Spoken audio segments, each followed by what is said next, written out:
सिंध काबीना के अरकान का 20 करोड़ रुपए की सालाना ज़रूरी आमदनी पर सिर्फ 2% टैक्स लगाने पर भी एहतजाज। ज़राए के मुताबिक काबीना इजलास के दौरान अरकान ने कहा कि ज़राअत पर टैक्स लगाना ही ज्यादती है। ज़रूरी शोबा सनती शोबे की तरह रेगुलेट नहीं होता, आधा हिस्से का हकदार किसान होता है। बेशतर अरकान ने विफाक के ज़रूरी टैक्स के नफाज को सूबाई खुद मुख्तारी में मुदाखलत करार देते हुए कहा कि वज़ीर आला सिंध इस मामले पर पहले वफाकी हुकूमत से बात करें।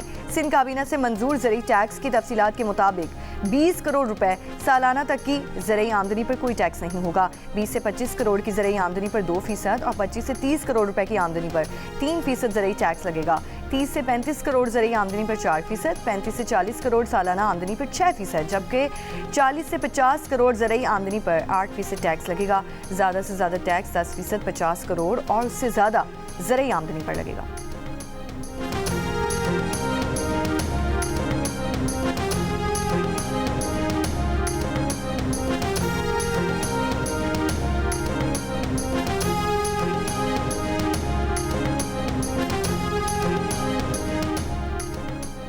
इस्लामाबाद हाईकोर्ट ट्रांसफर के बाद नए जजेस से काम शुरू कर दिया। जस्टिस सरफराज जोगर ने 3 केसेस की समाअत की। डिप्टी अटॉर्नी जनरल और एडिशनल अटॉर्नी जनरल ने नए जज को खुशामदीद कहा। लाहौर हाई कोर्ट से आने वाले जस्टिस सरफराज जोगर सीनियर प्यूनर जज के लिए मखसूस बेंच नंबर 2 में शामिल हैं।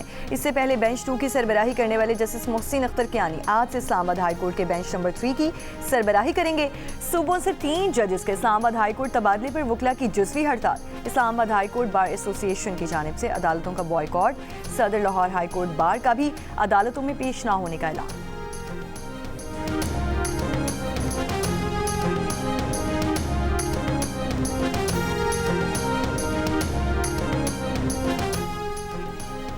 फौजी अदालतों का तरीक़ाकार शफाफ ट्रायल के तकाज़ों के बरखिलाफ है। सिविलियंस का कोर्ट मार्शल किसी सूरत नहीं हो सकता।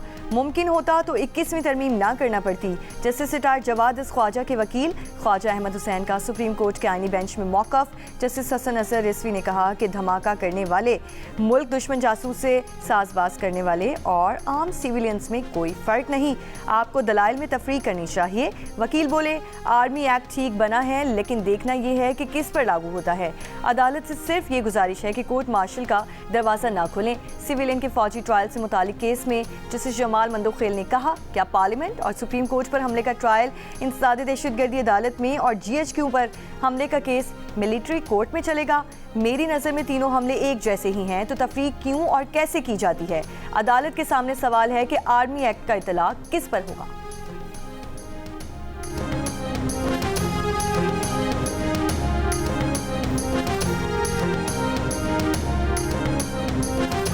वज़ीर आज़म शहबाज शरीफ एक रोज़ा दौरे पर कोयटा पहुँच गए। वज़ीर आज़म को अमन ओमान की सूरत हाल पर ब्रीफिंग दी जाएगी। वज़ीर आज़म कल्लात में दहशत गर्दों के खिलाफ ऑपरेशन में ज़मीनी ज़ख्मी सिक्योरिटी फोर्सेस के जवानों की अयादत करेंगे।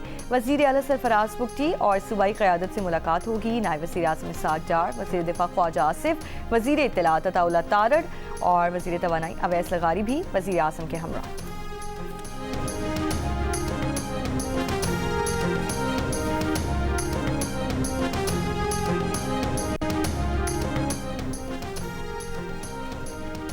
हांगू की तहसील टाल से 30 गाड़ियों पर मुश्तमिल काफिला कुरम के लिए रवाना कर दिया गया। गाड़ियों में अशे खुरनोश और दीगर सामान मौजूद। डिप्टी कमिश्नर के मुताबिक आज काफिले में 70 से ज़ायद गाड़ियाँ कुरम भेजी जाएंगी। काफिले के लिए सिक्योरिटी के सख्त इंतजाम। कुरम में क़याम अमन के लिए पेशावर में जिरगा आज होगा, जिसमें शिरकत के लिए दोनों फरीक़ैन की 14 रुकनी कमेटियाँ तश्कील दे दी गई हैं। कमेटियों में तमाम अक़वाम को नुमाइंदगी दी गई है। आम मुआहिदे के तहत गिराए गए बंकर्स की तादाद 22 हो गई।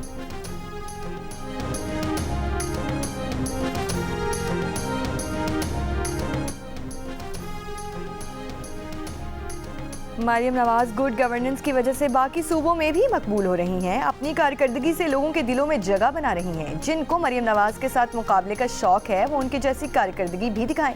वज़ीर इत्तलात पंजाब अज़्म बुखारी का सियासी हरीफों को पैगाम। मरियम नवाज की बढ़ती हुई मकबूलियत से कुछ लोग खौफसदा हैं। बाकी हुकूमतों के तर्जुमानों का काम सिर्फ पंजाब के मंसूबों में बेतुके कीड़े निकालना है।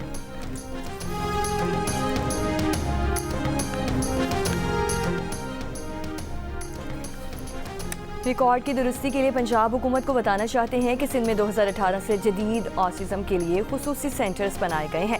वज़ीर इत्तलात शर्जील इनाम मेमन का बयान। सीनियर वज़ीर ने कहा कि 2018 में कराची, गुलिस्तानी जौहर, 2021 में हैदराबाद, 2022 कोरंगी, 2023 औरंगी, 2024 हैदराबाद में दूसरा, 2024 सक्कर और 2024 में ही गुम्बट में ऑटिज़म रिहैबिलिटेशन एंड ट्रेनिंग कायम किए।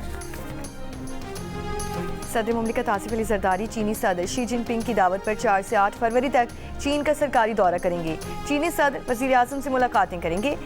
तर्जुमान दफ्तर खारजा का कहना है कि सदर जरदारी चीनी क़यादत से मुलाकातों में इंसदाद दहशतगर्दी, सिक्योरिटी ताउन, CPEC समेत तबादला ख्याल करेंगे और नवी एशियन गेम्स की इफ्तिताही तकरीब में भी शिरकत करेंगे।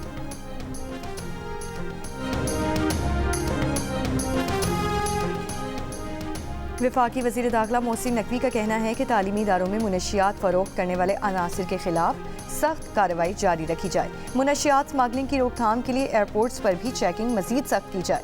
वफाकी वज़ीर दाखिला की ज़ेर सदारत लाहौर में इजलास में मुनशियात की खरीद और फरोख्त रोकने के लिए मुख्तलिफ इक़दाम पर तबादला ख्याल किया गया।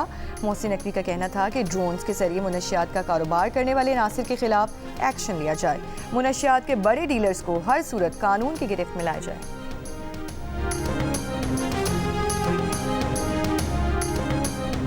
गुजरांवाला FIA की कार्रवाई। 2 इंसानी स्मगलर को गिरफ्तार कर लिया गया।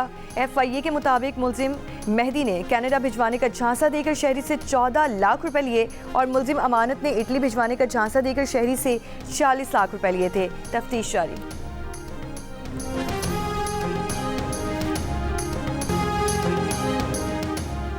इसराइली फौज का मकबूजा मगरबी किनारे में ऑपरेशन। जनीन पनाह गुज़ीन कैंप में धमाकों से 20 मकानात तबाह। इसराइली फायरिंग से 16 साला लड़के समेत 6 फ़लस्तीनी शहीद।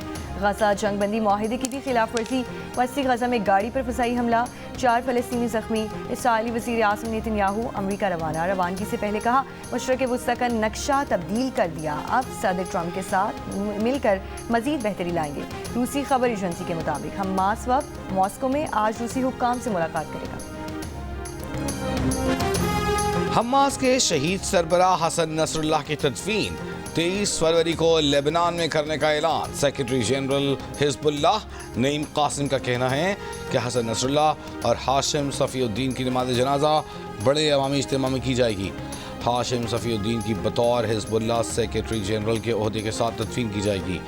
इसराइली फ़ौज ने हिजबुल्लाह के रहनुमा हसन नसरुल्लाह को 27 सितंबर को बैरूत पर हमले में शहीद कर दिया था। हसन नसरुल्लाह के बाद नामजद किए जाने वाले हाशिम सफ़ीउद्दीन को भी इसराइली फ़ौज ने 1 हफ्ते बाद ही शहीद कर दिया था। इसराइल लेबनान जंग के बायस हसन नसरुल्लाह और हाशिम सफ़ीउद्दीन की अमानतन तदफीन की गई थी।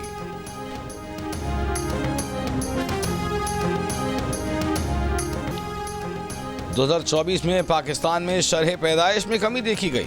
1994 में पाकिस्तान में शरह पैदाइश 6% थी, तो जो 2024 में कम होकर सिर्फ 3.6% रह गई।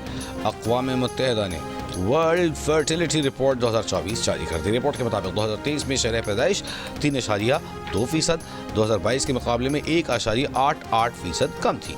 2024 में 63 ममालिक में रहने वाले 1.8 अरब अफराद में कमी के मरहले में दाखिल हो चुके। रिपोर्ट में हुकूमतों पर कम उम्री की शादी पर पाबंदी, ख़वातीन और लड़कियों के हुकूक के तहफ़्फ़ुज़, तौलीदी सेहत की मुकम्मल सहूलियात यकीनी बनाने के लिए मौसर क़वानीन के नफाज़ पर जोर दिया गया है। मारूफ आर्टिस्ट और पेंटर मशकूर रज़ा इंतकाल कर गए। मशकूर रज़ा का इंतकाल रात कराची के मकामी अस्पताल में हुआ। भारतीय बैटर अभिषेक शर्मा ने इंग्लैंड के खिलाफ आखिरी T20 में सिर्फ 37 गेंदों पर सेंचुरी बना दी। अभिषेक शर्मा की 135 रन की इनिंग में 13 छक्के 7 चौके शामिल। भारत ने इंग्लैंड को आखिरी मैच में 150 रन से हराकर सीरीज 4-1 से जीत ली।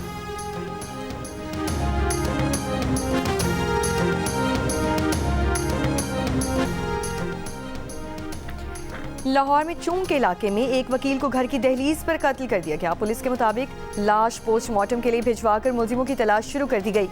मुलजिमान को CCTV कैमरों और दीगर ज़राए की मदद से ट्रेस किया जा रहा है।